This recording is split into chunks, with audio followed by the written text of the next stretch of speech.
Okay, well, we hope that you are going to enjoy our wonderful show. The children have practiced very, very hard. They're very excited.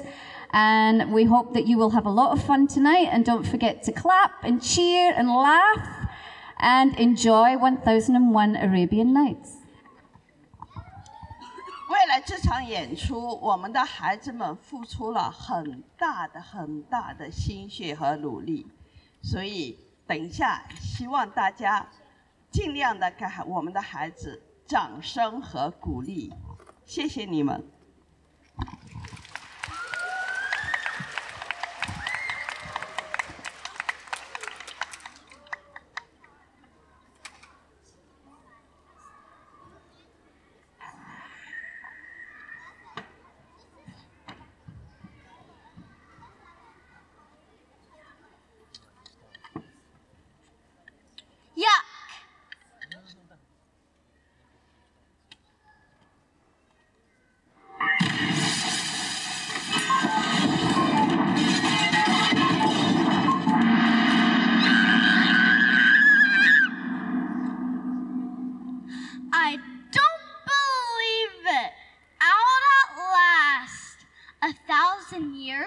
I've been stuck in there. I can tell you, it's no fun. Every bone in my body aches. Those chilies play havoc with my skin. If I ever find a rogue who put that curse on me and squeeze me into that sauce bottle, I'll pull his pigtails good and proper. Anyways, now that I'm here, I suppose I should make the most of it. 1,000 years is a long time. Ah, yes, way back then, I can still remember the king of my country at the time was none other than the great King Shahryar. He was wonderful in the eyes of his people, for he ruled generously and wisely. But above all, he took pleasure in his wife, a lady as lovely as the moon reflected in lily pools. One day, the king took it into his heart to visit his brother in the kingdom of Samarkand. He gathered his camels to be mustered and loaded, kissed his lovely wife goodbye as he set off on his long journey.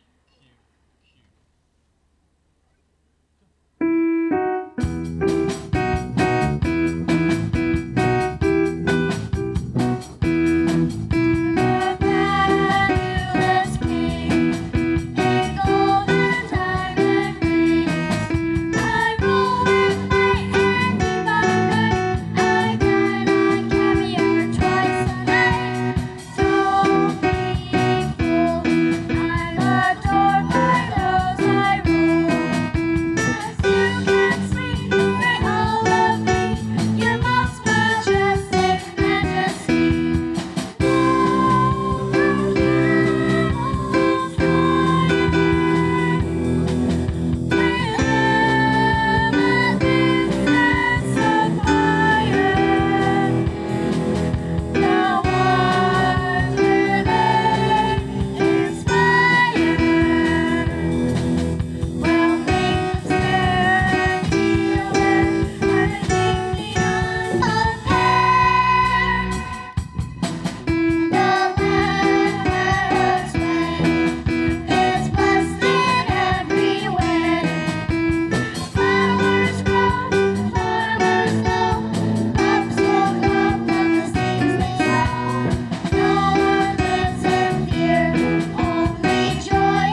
would change the king's life forever.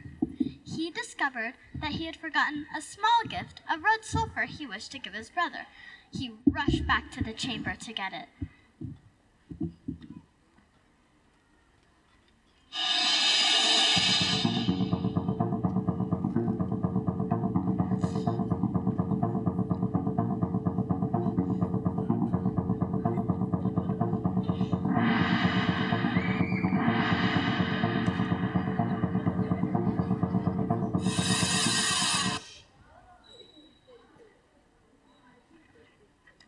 Slaves!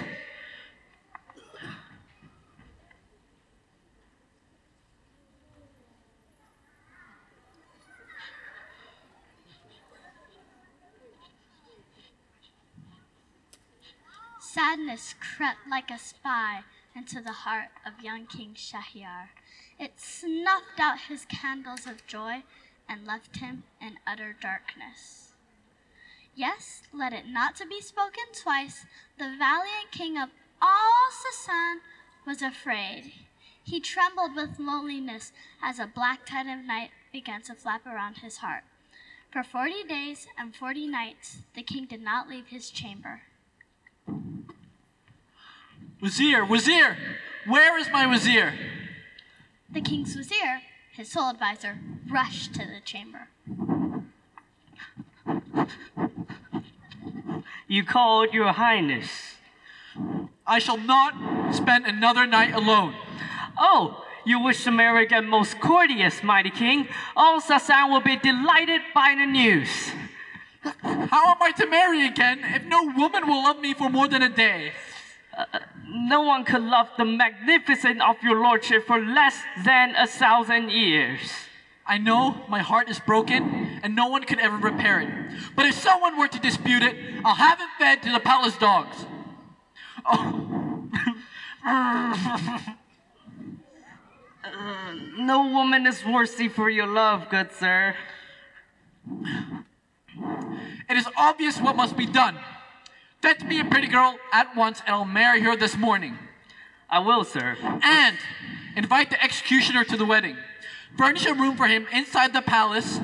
I'll cut off my new bride's head before she has time to stop loving me again. Then you are to fetch me another girl. I'll marry her while the executioner's sword is still sharp. Haha! Have I not more wisdom than my own wazir in solving this problem? With such wisdom, what needs have you of me, your miserable wazir?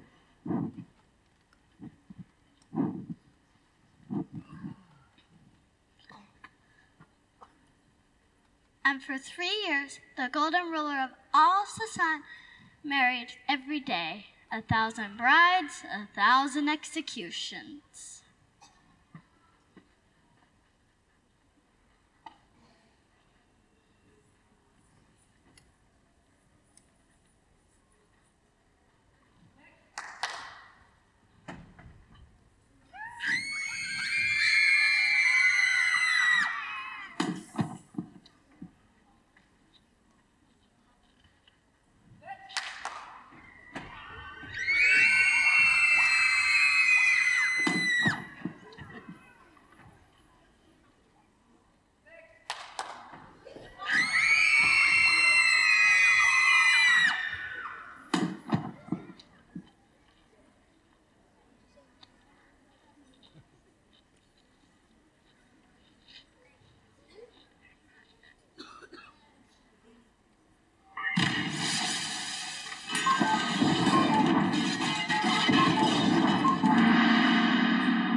The stories also say that the wazir had 2 daughters, Dunyazad and Shahrazad.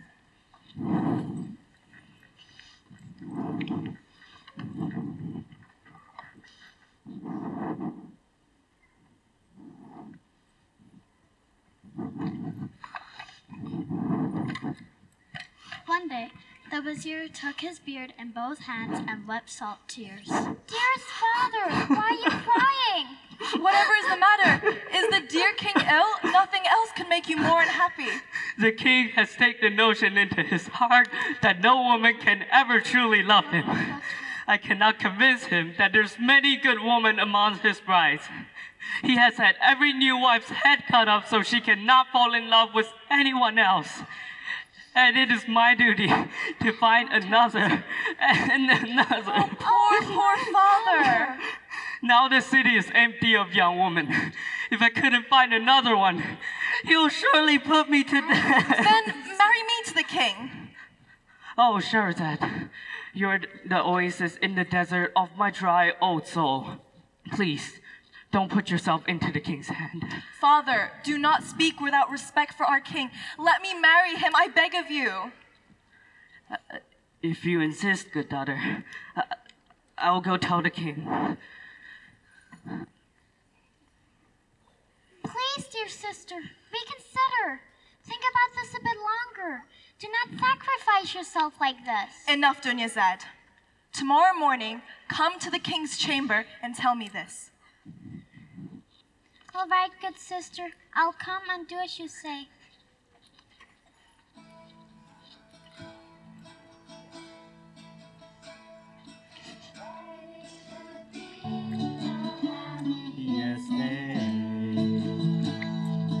Bridesmaids and bunches, flowers in May. So why is my heart unwilling to part? I won't cry, come what may. When we were young, we dreamed of this moment. A beautiful dress, so soft and so golden. We dreamed so much, now it hurts just to touch. Why do I sigh? Why are you silent? That takes you closer. Is this what you hope for? What can you be feeling inside? Goodbye to your home, now you're out on your own. The moment you dreamed of, now you're afraid.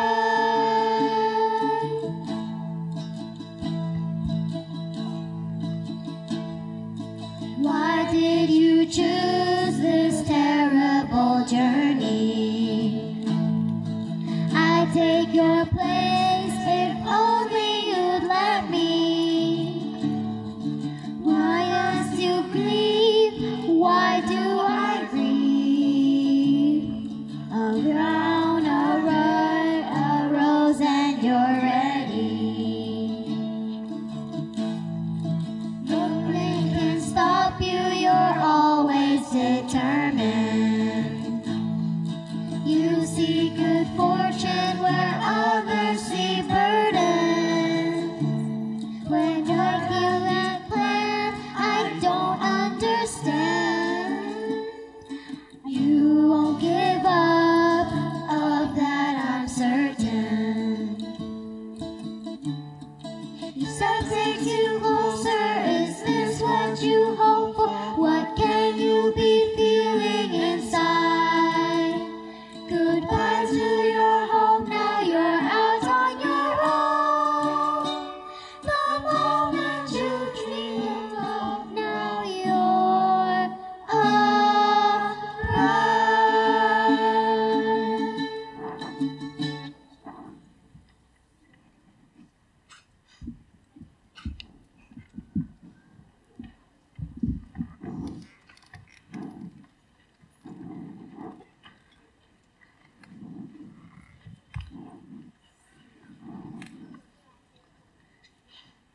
King Shahryar was delighted with Shahrazad. The face behind her veil is like the moon behind a cloud. Why didn't you bring me this one sooner? She's my own daughter. Oh, noble king. Are you ready, wife? If it is time, my gracious husband.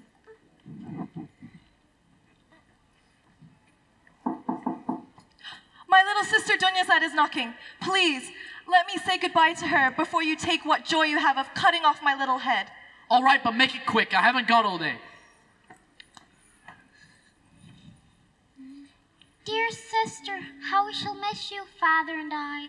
How we shall miss your voice singing in the garden and the aroma of your cooking. But I know when we shall miss you the most of all. The nights will be so long and lonely without your wonderful stories. No one in all Arabia can tell stories as well as you. The nights will be as empty as the sea is empty of birds. Do you remember how we laughed when you told the story of the man with the 3 wives? Do you remember how the maid almost choked when you told her the story of the little beggar? I will give up my place amongst the ladies in the palace just to hear one last story. Won't you tell one last story, Shahryar? Please? No, little sister. The king has many important things to do today. I must not keep him waiting. It is a shame, for tonight I would have told you the story of, oh, no matter. Farewell, little sister.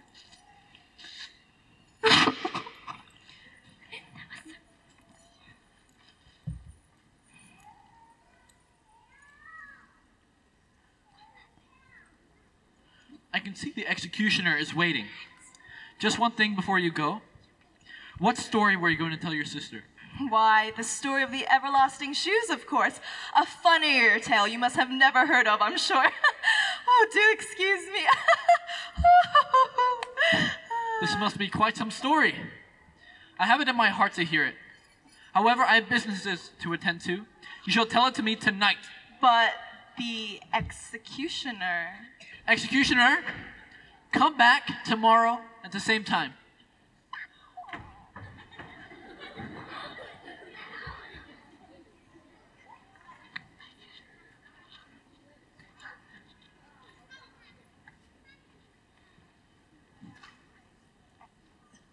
Just as the black tide of night began to flap around the king's heart again, Shahryar came and sat next to him to tell the tale of the everlasting shoes.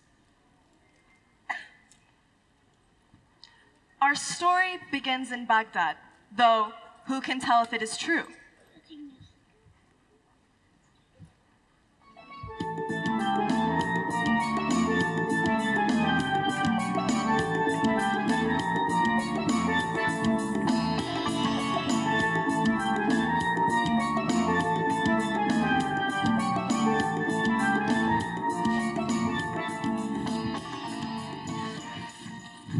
We should be sitting down here.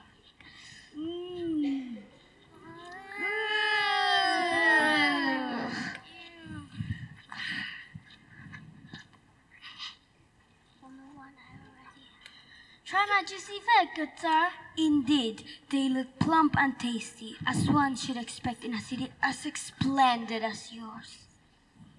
Thank you, good sir. We are glad welcome travel who appreciate our fine city.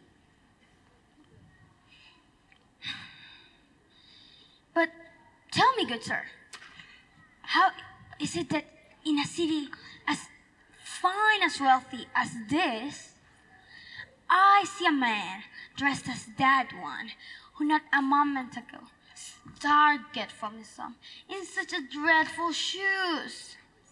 Surely your city has many shoemakers. Sire, do you not know Abu Qasim? I'm amazed you haven't heard of him, as his name is from here till now. I did hear that name somewhere. But isn't he supposed to be a rich man with gold under his floorboards? Yes, larger than the king of Persia, they say. But you know what else they say? He was born with arms too short and pockets too deep.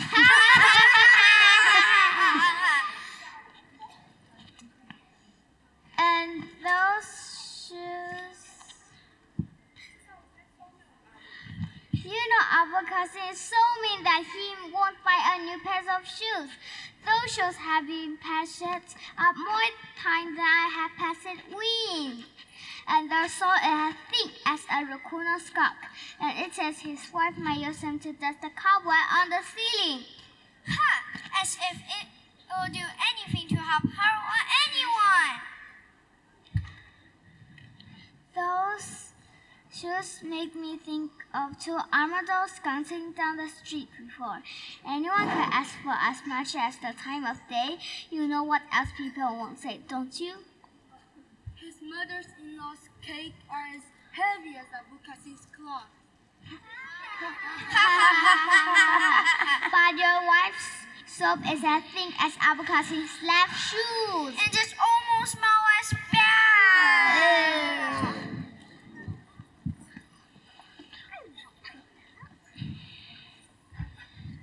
You should not leave those shoes on the step. I shall not share my bed with that man. Be so kind to put me in another. Of course, sir. The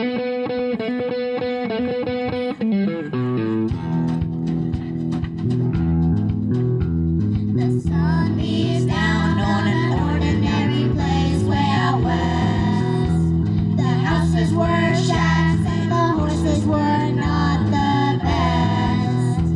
The goats were glum, their faces creased into frown. 'Cause they can't forget the day those shoes drove into town. In the game of life, some you win and some you lose. It's black or white, complaining ain't no use. The story's got a lesson, and maybe it's the truth. I never met a man who can beat those smelly shoes.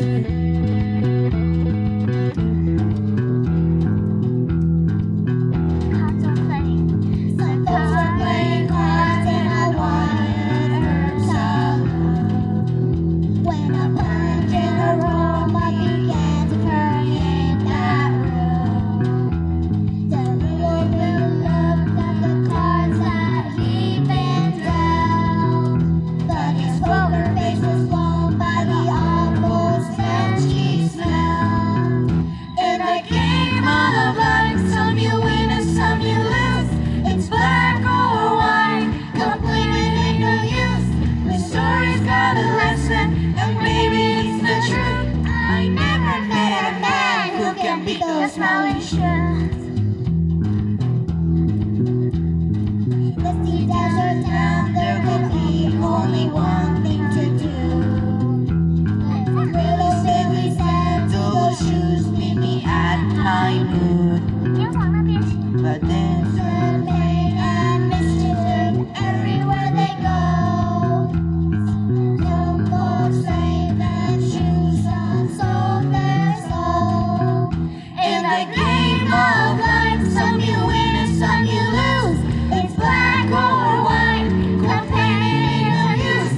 The story's got a lesson, and maybe it's the truth. I never met a man who can beat those smelly shoes.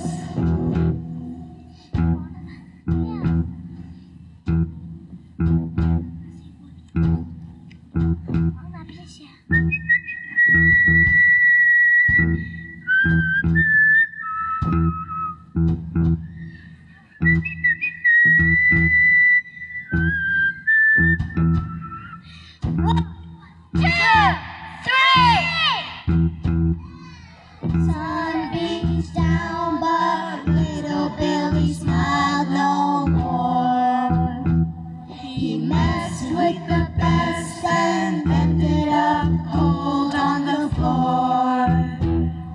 A man is frail, sometimes can't even last one song. But those everlasting shoes, they just go on and on.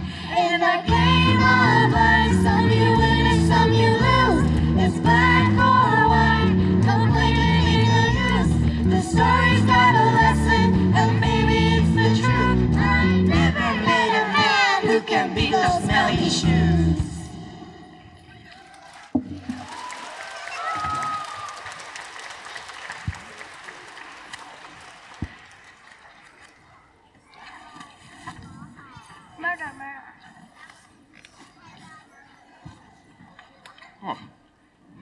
A miracle! Allah always knew Abu Qasim had wished for a fine pair of shoes like these when he could afford them. He has worked a transformation. What a lot of money I've saved.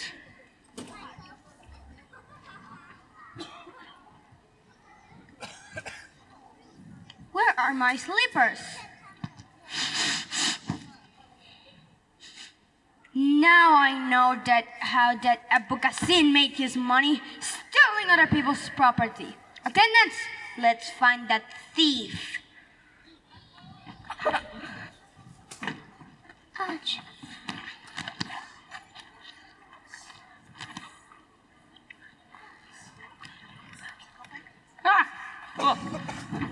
Oh, the pain. A fortune to keep us out of the courts, a fortune.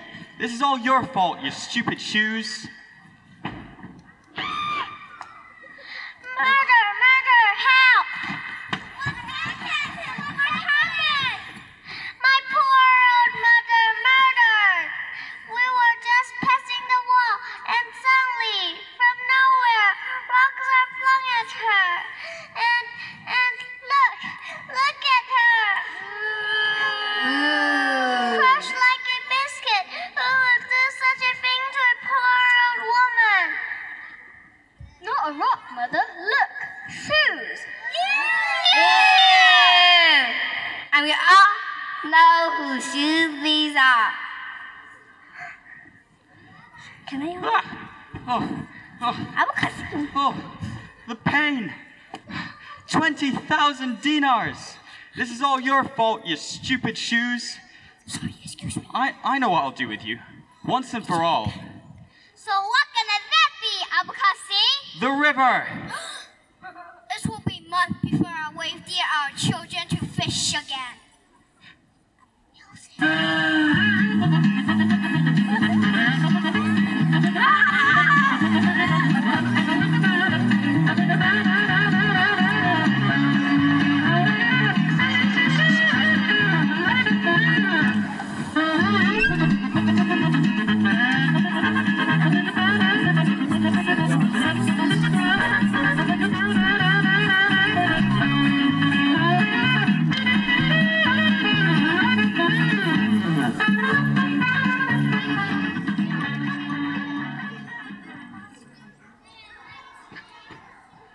And those nails tore my net, my best net.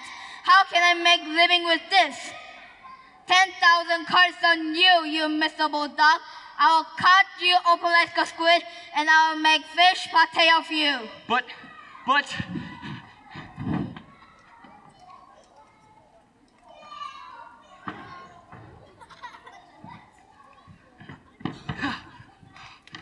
May the devil take vengeance upon you, you contemptible objects.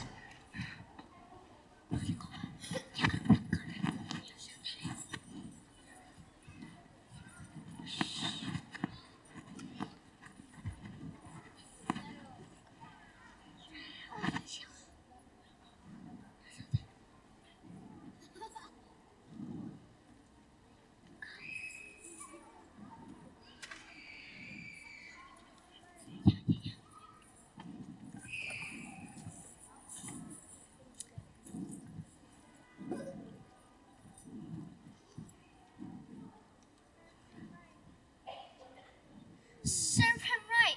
What money for but to spend and give to those who need it? Look. Shh.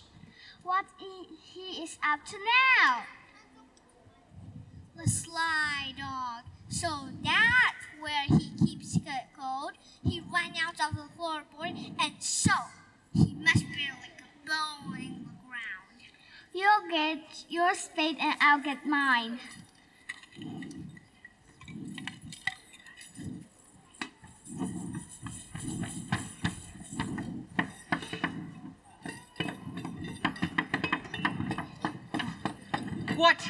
What in the name? We know your gold is here and find our keepers. Gold? No, it's just the shoes, We don't believe that, you miserable old goat. We know you hide your gold because you can't bear to spin it. No, here, I'll show you. Here, I have the... I'll show you. It's just the shoes.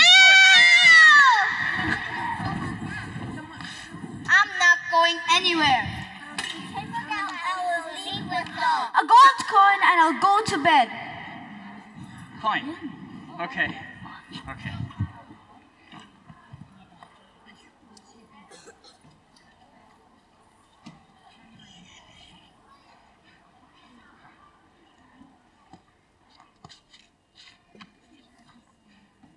You can go home now. Go home.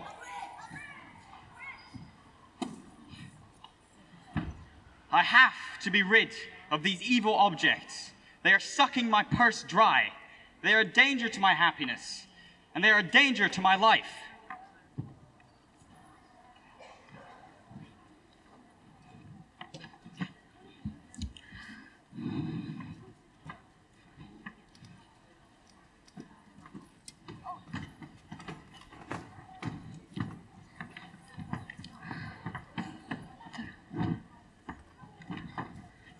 Good wife, bad news. What is it? Your husband, Abu Qasim.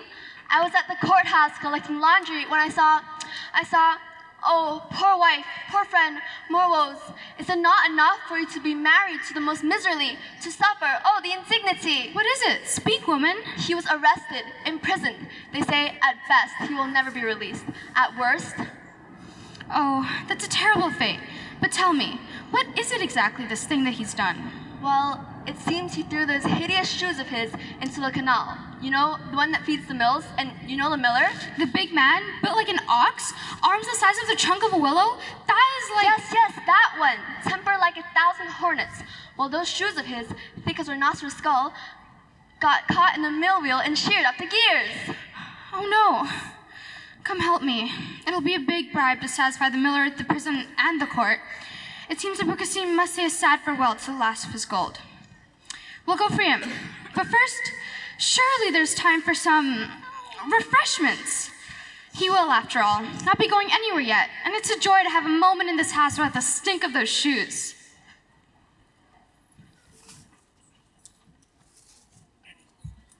Where did I leave my teapot? It's here somewhere.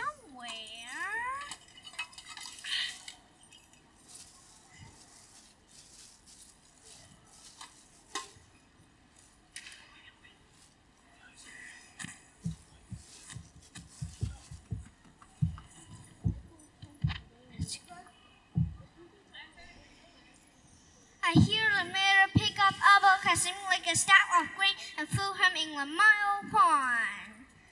Yay! And know what I heard? The prison guards refuse to have those shoes inside. They'll be outside the door for him when he sets free. Where's the judge? My lord! My lord! Oh. My lord, in front of witnesses, let it be known in all the regions of the Nile that I accuse my shoes of malice and conspiracy. I hereby disown them. From this day on, I will have nothing to do with shoes of any kind. Abu Qasim no longer owns any shoes. Abu Qasim no longer owns any money. But what of that? I beg you, my worship, not to hold Abu Qasim responsible for anything these shoes may do in the future. Curses of 1,000 demons on shoes and boots and slippers of any kind, on their tribes, their families, and their children. I swear from this day on, I will never wear shoes again as long as I live.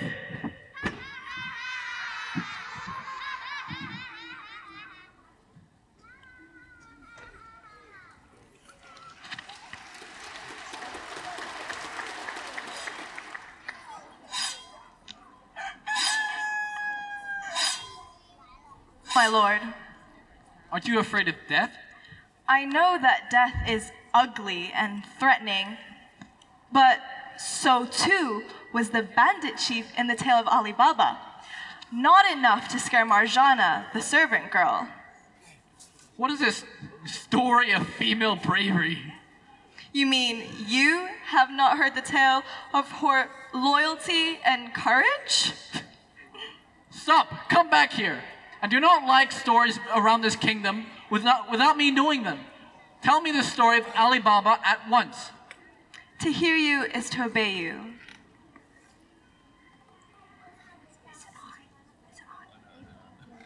In a town in Persia, there lived two brothers named Ali Baba and Qasim. Ali Baba was as rich as trees are in leaves. That was Qasim. Ali Baba, on the other hand, could only scratch a living of a poor woodcutter. Every day, he walked into the forest to cut firewood. One day while he was out, he saw a big pile of dust rise up. Because it was a dangerous and lonely place, he quickly ran and hid.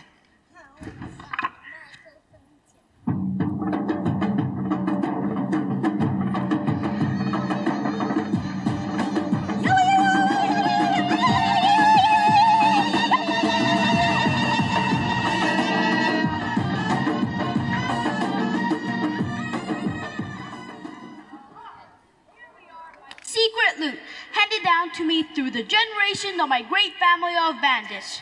Right. Are we all here? Yes, sir. Are you sure you are all here? I ordered 40 of y'all. This doesn't look like 40 to me. Hatchet, count them. So 1, 2, sorry. So 1, 2, just a minute. Now where was I? Yeah, 1, 2, that's 1. Oh, pathetic, you idiot. Thicker than a hide on a camel's butt. Now get this treasure unloaded. Slicer, get these bunch of simpletons organized. Attention. Excuse me, old chaps. Would you mind helping out with the luggage? Here to take a run along now. Pathetic. May the hairs of your armpits get infested by the eggs of 1,000 fleas. Move it, yalla yalla, you bunch of useless twits, or I'll hack your tongue and feed them to crows. Quickly, hurry up. We don't have all day. Someone might see us. Step on it, I say. May the dogs of 1,000 villages bark outside your window 600 full moons. Now get on with it. Now plug your ears, you bunch of pig. Almost hear words. Open sesame.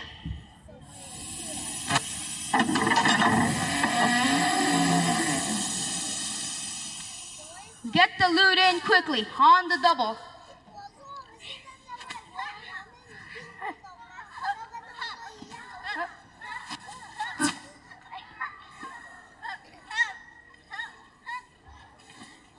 Ears. Close sesame.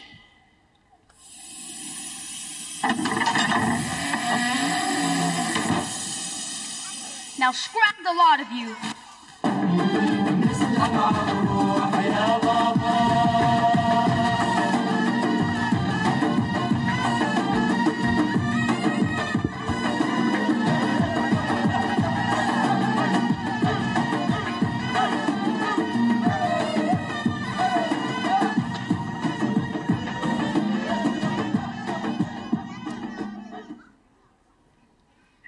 Wow, did you see that plunder? Could it be possible that it would work for me? I need no longer be a poor woodcutter. I would only take just enough to feed and clothe my family.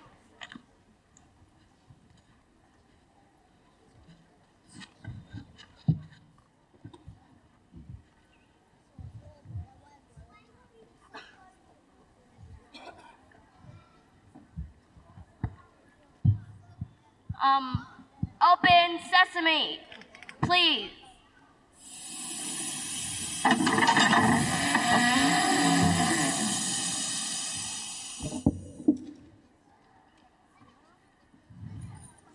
Yippee!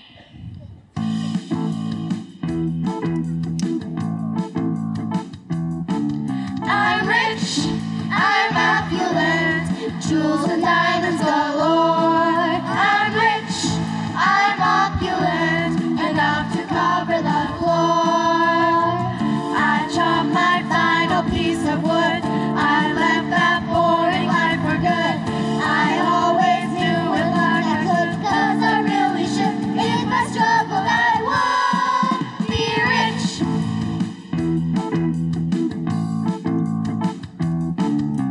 No one gives the poor man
my luck runs out. Close, sesame.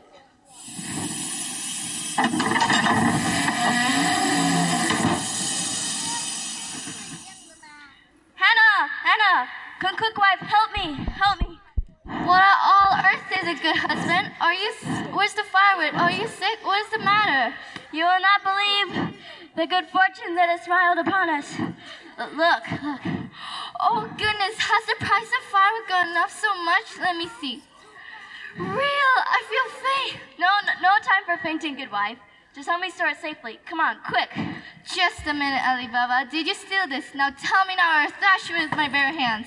No, good wife. I did not steal it. Well, not really.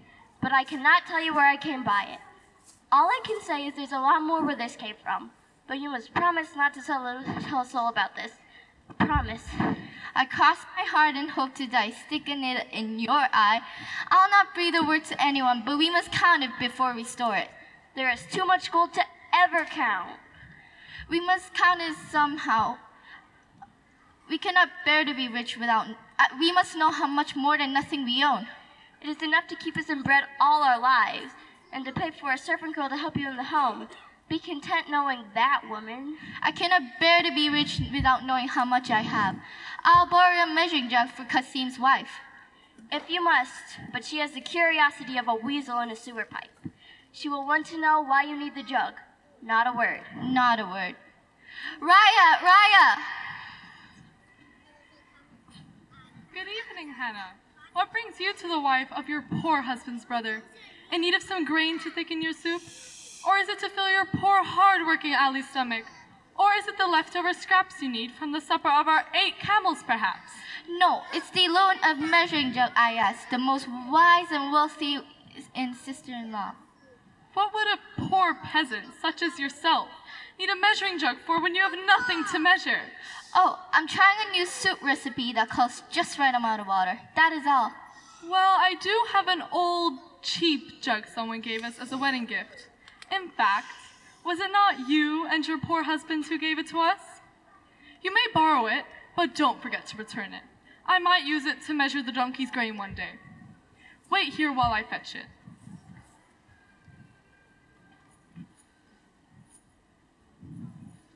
How dare she try to keep secrets from her generous and loving sister-in-law? I'll find out what she's up to. I'll just smear some butter in the bottom here. That way I'll know what she's really measuring. Here you go. I've cleaned it already, so no need for you to wash it. I'll wash it again when you return it. That way I'll know it has been cleaned properly. Thank you. I'll return it in the same condition. Alibaba, I've got it. Good. Make haste now. I want this stored safely for tonight. 1, 2, 3. Hannah. Quick, it's Raya. Just come for my jug. Have you finished with it? Yes, thank you for your kindness. Good evening, Raya. Oh, I better be off now. My good husband Kasim is waiting.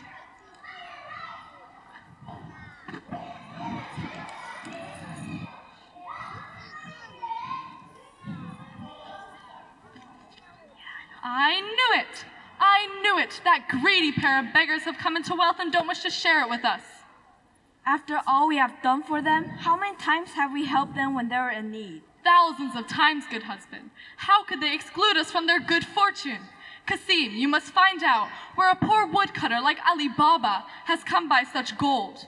I will follow him tomorrow and find out what he is up to.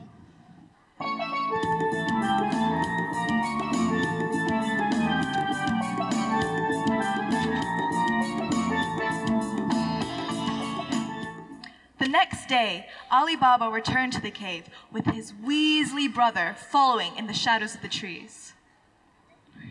Aha! The coast is clear.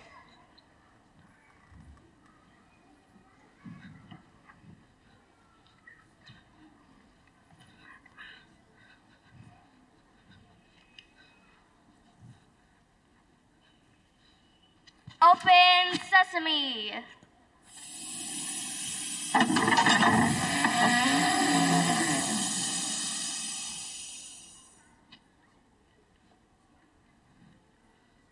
Close sesame.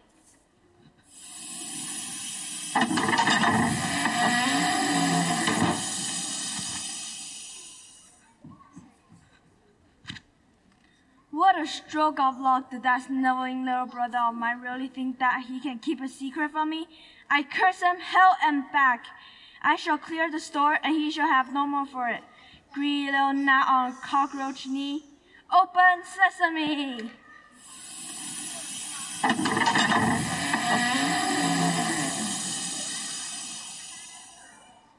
Yay!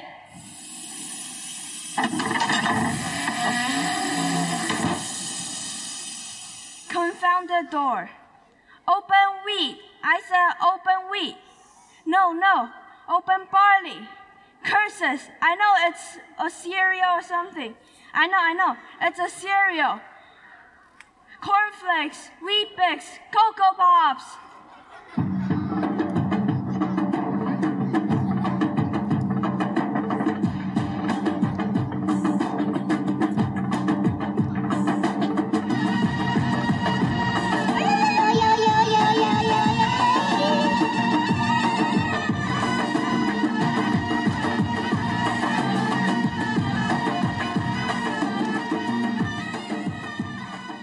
All right. Now just get the bags in. Well, what are you waiting for, you squirming little dung beetles on a pile of camel poo? Oh, yes, right.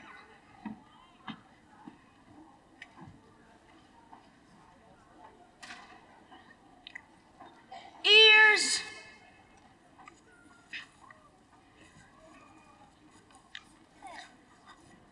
Open sesame.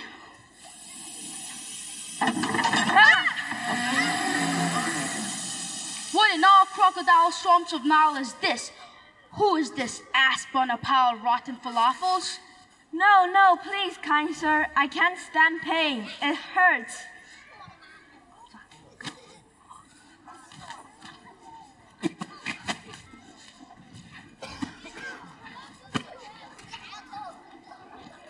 How dare you! Man, dispose of this pimple on a warthog's snout. Now cut him into pieces so he can never tell another soul the secret words of my cave. No, kind sir, have a pity on a poor wretch. Get hacking. Ah!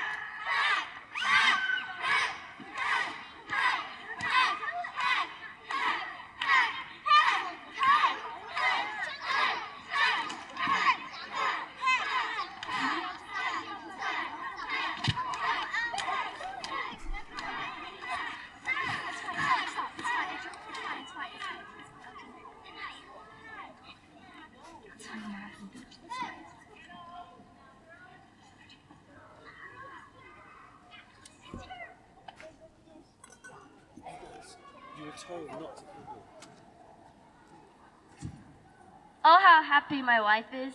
I've fulfilled my promise to get her a servant girl to help her in the home. And as they say, a happy wife makes a happy husband. Now, good cave, what treasures do you have in store for me today? Open sesame!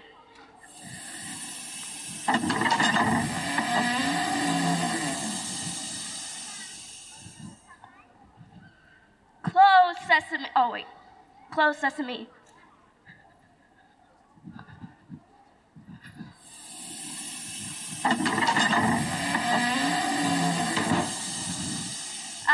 Rubies, sapphires, but what is this strange treasure?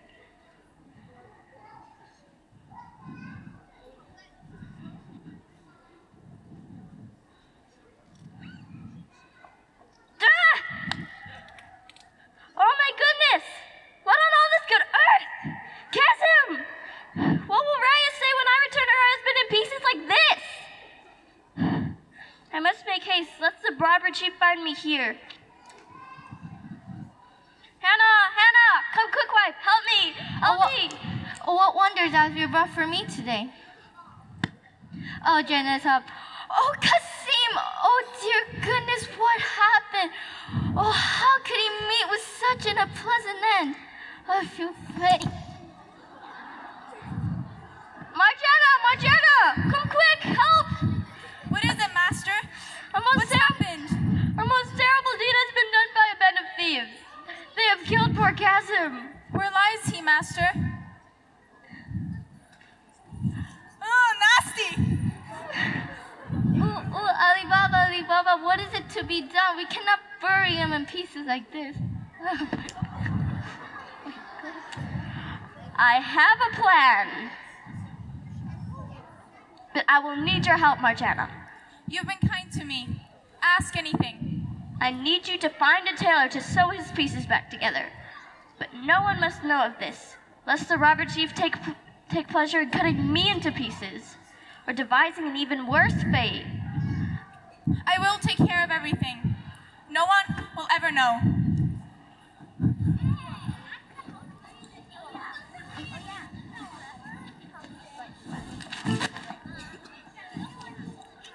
Why have you stopped, Shahrazad?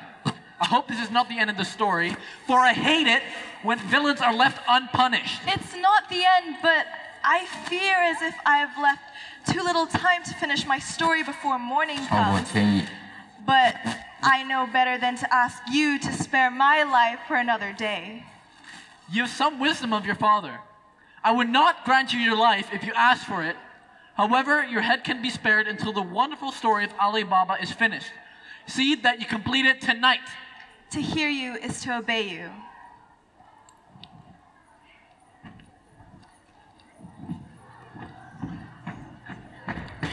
Now, the blade is sharp.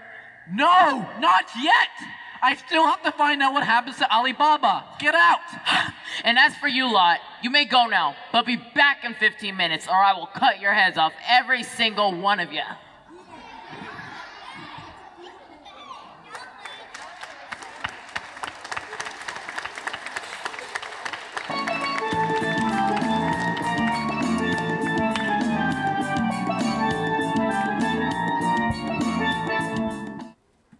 Come quick.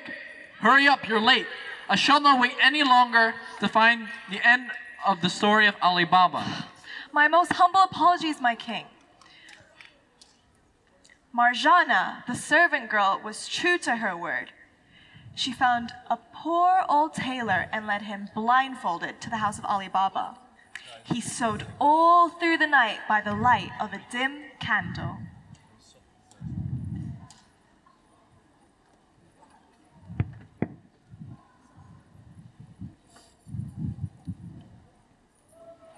Here, this is your task. Try your best to make him look as presentable as possible. Oh, it's going to be a long night. Please, girl, I beg of you, tell an old woman a story to help pass the time. A story? Now let me think. Ah, yes. It was just the other day I heard the funniest tale. Gather round, good people, come listen to my tale. If you got a problem, this will never fail. If your friends laugh at you, and the neighbors too, if the world just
show you how we can steal this idiot's camel without him even objecting. I should like to see that.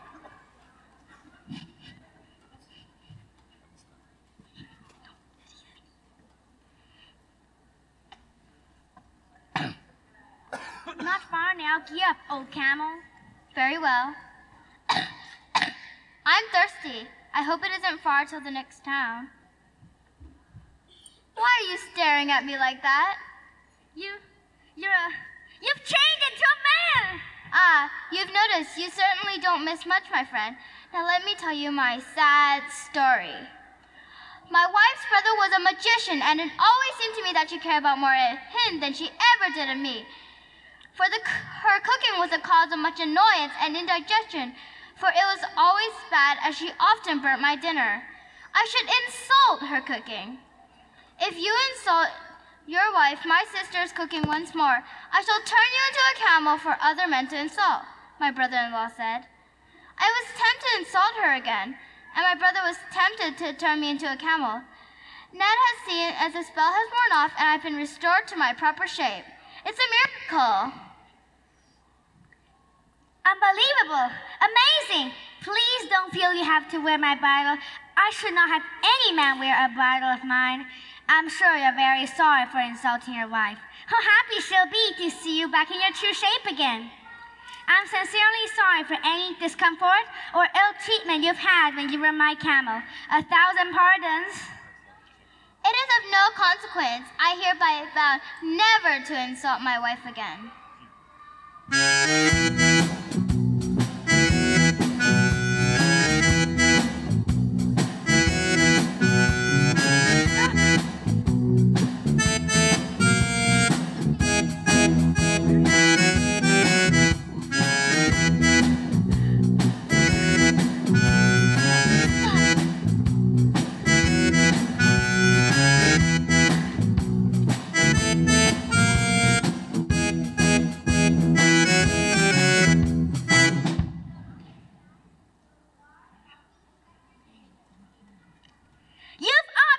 Insulting your wife's cooking again, you wicked rogue. Well, I shan't be foolish enough to buy you again.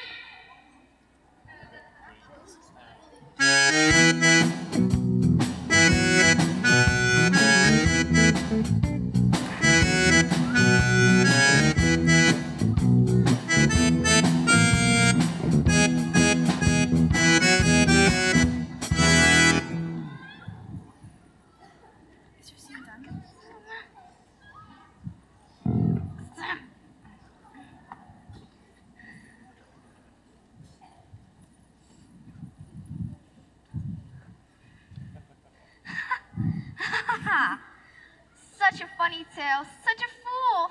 Indeed, the time has passed quickly and the deed is done. My trusty meal has worked its magic again. No one will ever know he was so recently in pieces, not even his loving wife. I must agree. A finer job I could have not done myself. Now, if you will please help me get this body out of sight.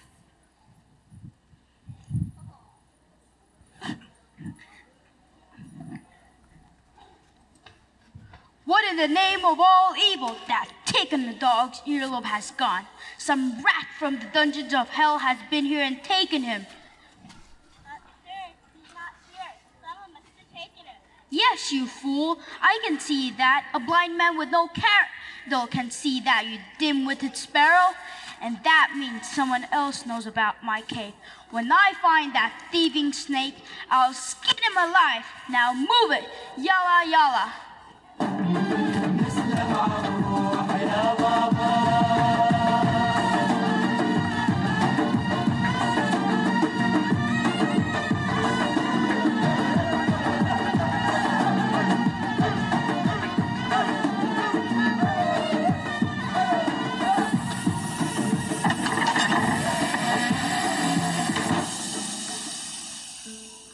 Do I come up now? And so, the bandit chief searched all the nearby towns, asking if anyone had been buried in a fragmented state recently. He almost gave up his search until one night by chance he stumbled upon the house of the poor old tailor. Old man, do you sew without the use of your eyes that can work late at night by the light of a single candle? Truly, sir, if I were to be struck blind, I could still probably continue my profession. Didn't I see to get a dead man's body in a dark cellar with no more candles than this? A dead man, you say? And where was that dark cellar you sewed in? For sure, I could never lead you there in daylight. Blindfolded, I was led there. And if I was to pay you 2 gold coins, can you lead me there with your eyes covered? For 2 gold coin pieces, I would gladly lead you there, sir. Excellent!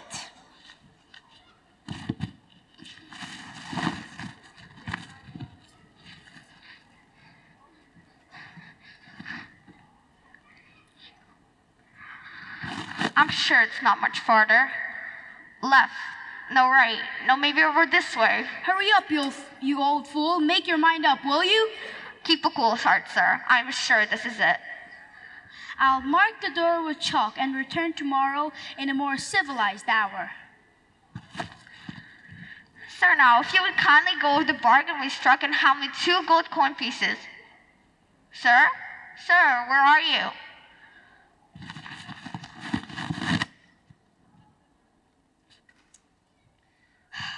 Of all the dirty, rotten tricks to play on an old man. Poor old man, not even enough money to buy a candle.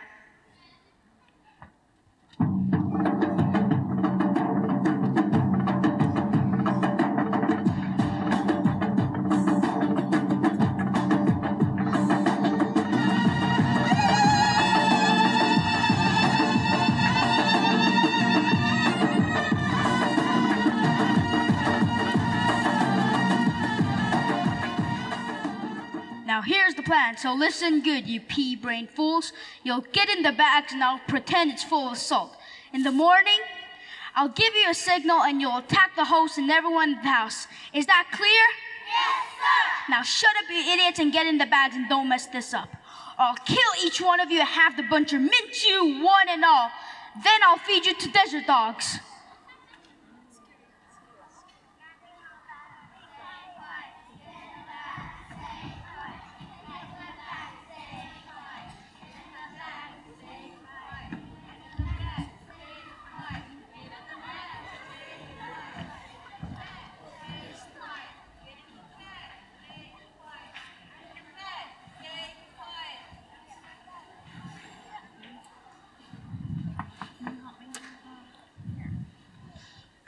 Kind sir, would you help a tired salt merchant? I have been journeyed for days. Would you help a tired merchant to share some of your water? I would not hear of such a thing. Come, eat and drink with my family. Enjoy what hospitality a poor woodcutter can afford. Marjana! Marjana! Yes, master? This man will be staying with us tonight. Prepare plenty of tasty food. Of course, master.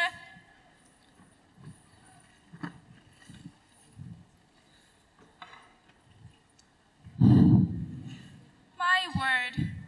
So many mouths to feed. And to be truthful, I have not enough salt to prepare everything that is needed. Well, did master not say our guest was a salt merchant? Surely I can borrow some from his stock. Oh yes, he has plenty. He won't miss a little. I'll replace it tomorrow when the bazaar opens. Is it time? How strange. Is it time to kill them yet? Not yet. Be patient. I knew it! I could see evil staring through the eyes of that merchant. He is plotting against Alibaba. Ah, yes. But I have just the thing to put an end to them. This oil is very hot and can fry any salted eel.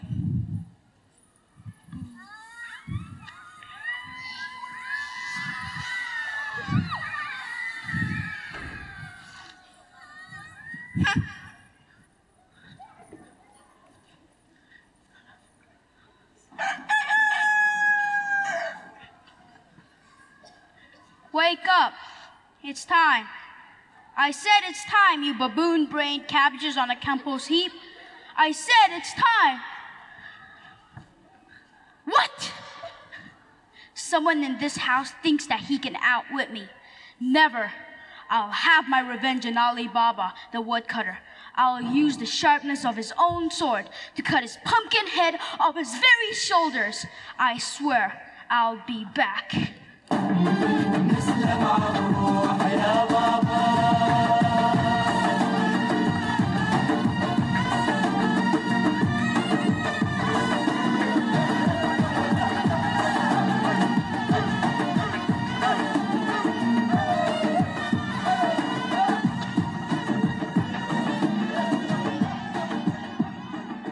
And so, the bandit chief did return a year later, this time disguised as a sheik riding a camel. He encouraged the camel to fall down right outside of the house of Ali Baba. Ali Baba was, of course, the first one out to offer hospitality. Marjana, hurry, bring food and water for this poor man. Of course, master. Please sit down, you took a nasty fall. Kind sir, my camel is old. I fear I will not have him much longer.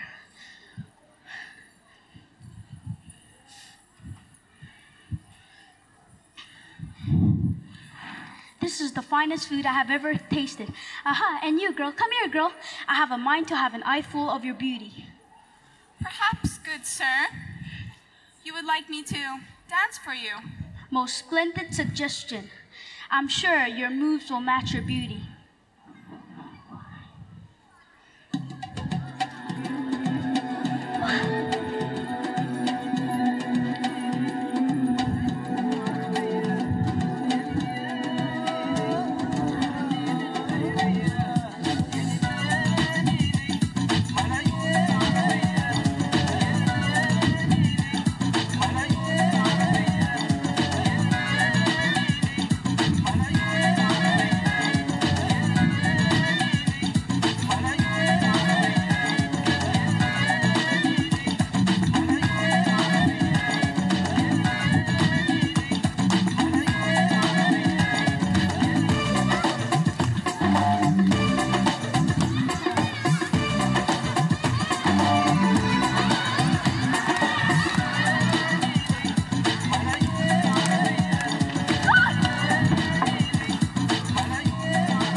He is the robber chief!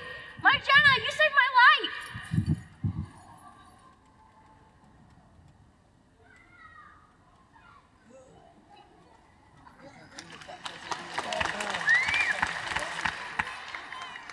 And that is how Ali Baba came to be the richest man in all of Arabia. He returned to the cave and uttered the words, "Open sesame, the treasure was all his." Although, he did not forget to reward Marjana for her bravery and loyalty.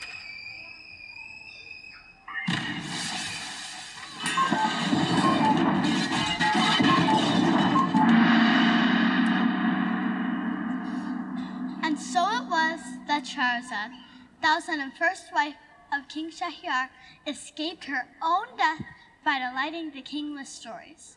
But still, he remained melancholy. The courtiers suggested to Shahrazad that she tells a funnier story to make him change his mood for the better.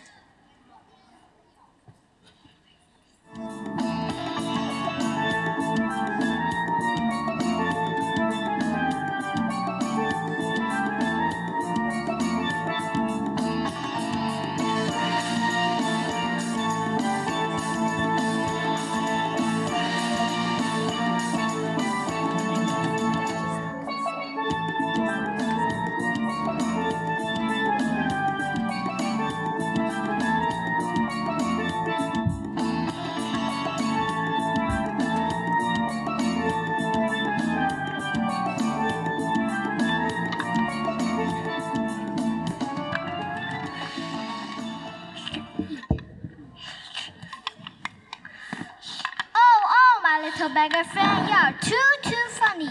You're our favorite dinner guest. Is that Isn't he our favorite dinner guest? Yes, dear. Anything you say, dear. But I can't keep calling you my little beggar friend. You must tell us your name. I have no name. I am just a little beggar. But that's silly. I'm the tailor and I have a name. Everyone has a name. Oh, don't tell me your name. Names confuse me. They drive me absolutely nuts. Please, Beggar, tell us another story. Please, please, please. Okay, one more and I must go back. Have you ever heard a story of a whale that ate a fish and died? No. Well...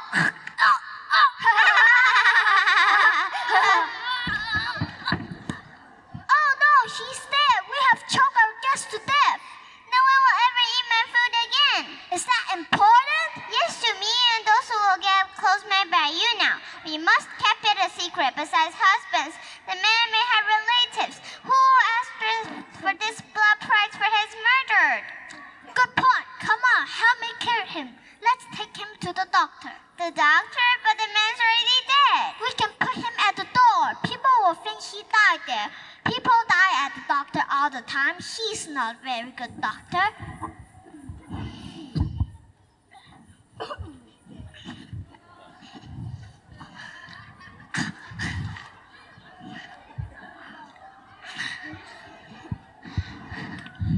Now, if anyone asks, we'll tell them that your brother that has smallpox that was scared them away.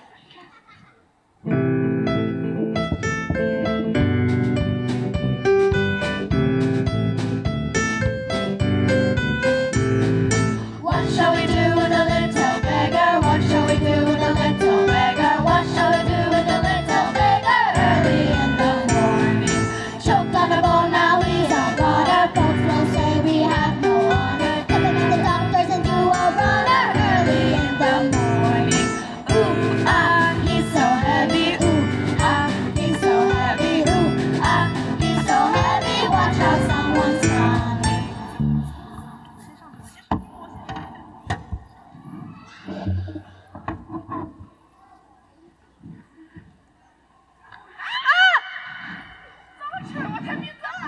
Oh no, I've killed him! This poor little fellow was shouldering on my staircase, and I've pushed him to his death! Patients came to be healed, doctor. Thanks, Nurse Know-It-All. Well, this man came to your house while and leaves dead. What will become of your reputation, doctor? No one will come to a doctor who kills his patient. Yes, you're right, but what should I do? I know it. Let's drop him to a cook's backyard. He stores his food there. People will think this little fellow came to steal the food that fall over the wall. Yes, you're right, we must do that. Here, help me carry him.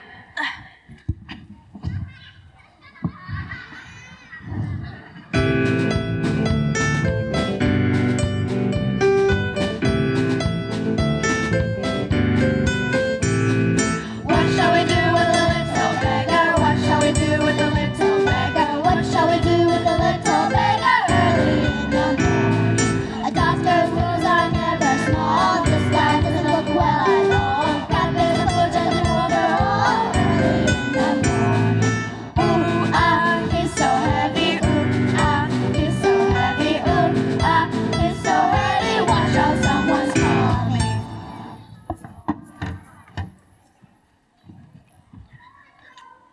Those thieves again, trying to steal my food. Maybe I can catch them in the act. Look, there's one. I got you now.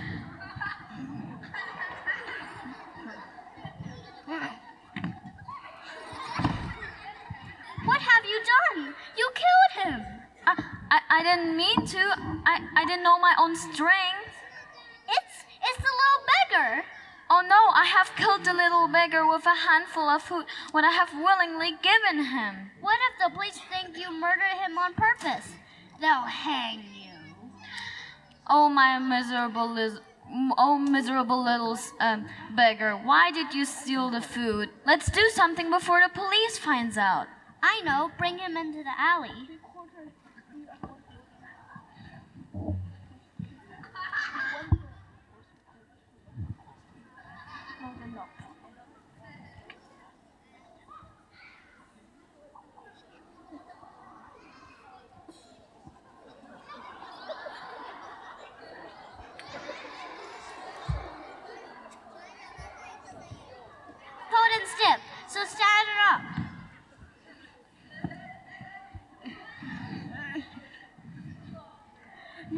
make a fuss over a man just standing there. And when they do realize he's dead, we'll be safe at home.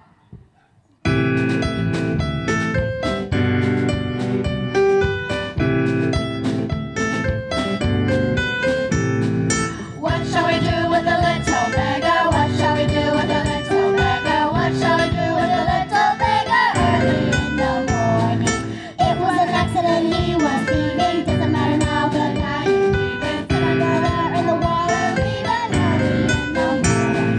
Ooh ah, he's so heavy. Ooh ah, he's so heavy. Ooh ah, he's so heavy. Watch out, someone's coming. Oh, happy wine. I love you, wine bottle. Meet my friend, wine bottle. Have a drink of my wine bottle. Help, help, I'm being murdered. It's the little beggar. Slave, what have you done? You've killed the little beggar. I... Take him to the hand judge.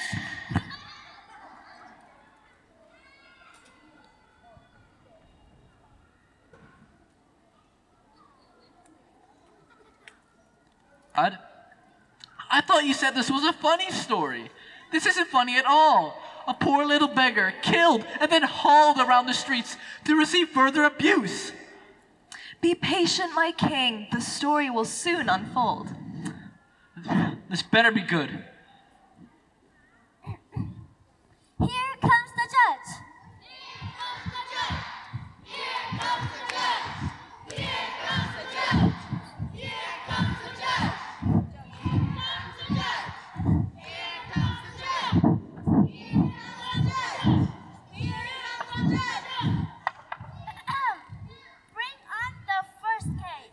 Judge, murder! This drunken slave murdered the poor little beggar last night. Took the life out of him. Is this true?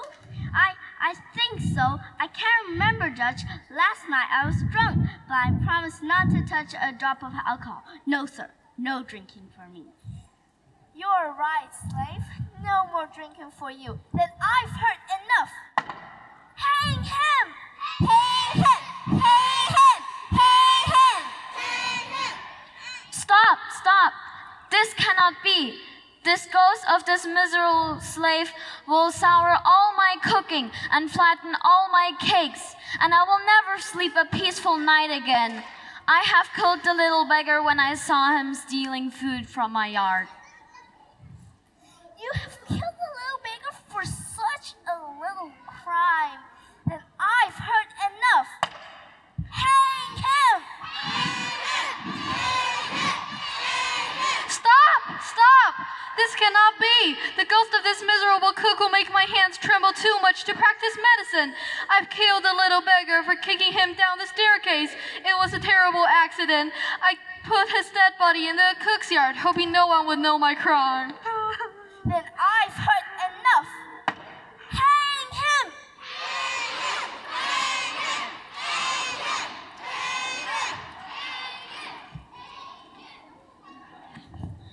Stop! Stop! This cannot be! The ghost of the doctor will haunt my tailor shop until I stick myself with 1,000 pins, and I will not sleep a peaceful night again. Last night, the little beggar came to dinner and choked on bone and died. I and my wife think he was joking, so we laughed. I killed the little beggar by not helping him quickly enough. I put the body on the doctor's steps, hoping no one would know my crime. Strange hospitality to laugh at a dying man. Then I've heard enough. Hang him! Hang him! Guys, so many killings for one small death. Friends, justice is what I serve, and justice is what we will have. Without justice, we're just savages. I will not stand by and let my fellow citizens become savages. Instead, I'll fight always against lawbreakers and... Wait a minute.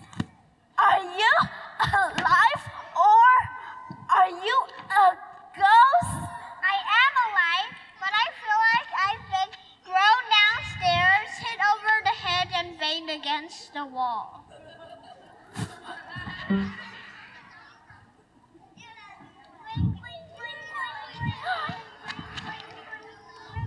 Thank you. Woo!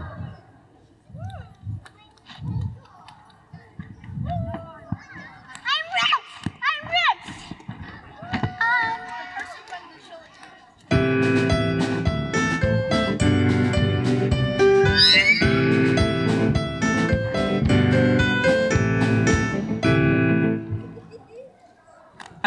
You're too funny. Oh.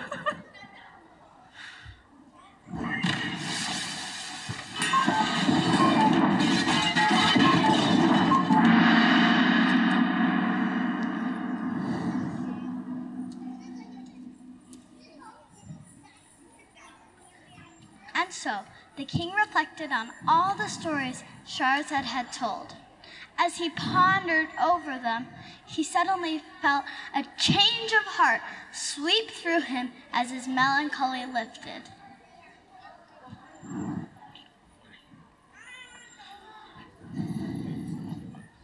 My king, whatever is the matter?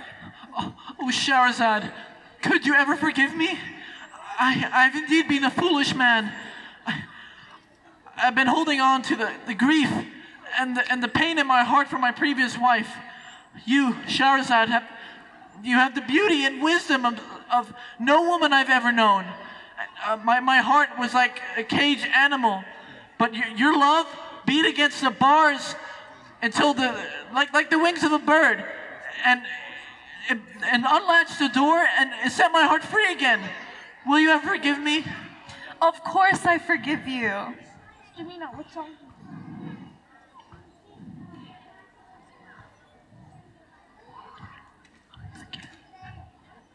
Executioner. You called, sir? This sword is the sharpest ever known. It's 300 sharp each nose I have. Look at the edge on that thing. Marvelous it is. I take such pride in my tool. Hey. Yes, sir? Your services are no longer required. How does it take me? Concise marvel with that. I said you're fired. You're out. You've been given the axe. Fired? Yes, beat it. You've been a loyal servant for 4.5 years, and this is the thanks I get? I don't know if that's gratitude for you. Give me that chop just like that.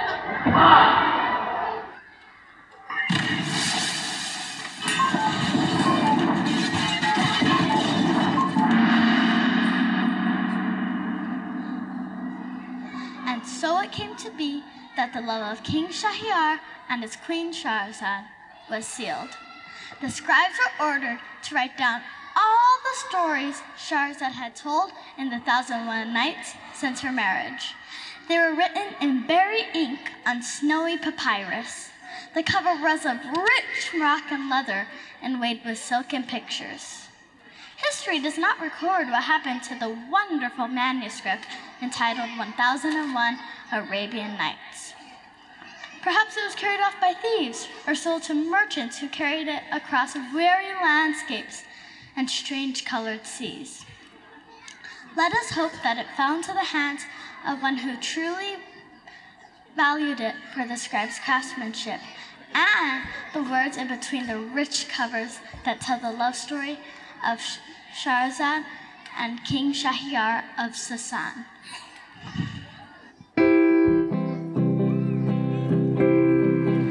Why do you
Okay, well done, everybody. Take one last bow. And that's the end of our show. So please remember, actors, don't take your costumes home. You need to change and then go home. Make sure you give your microphones back. Thank you very much for coming, and we'll see you all tomorrow. Bye.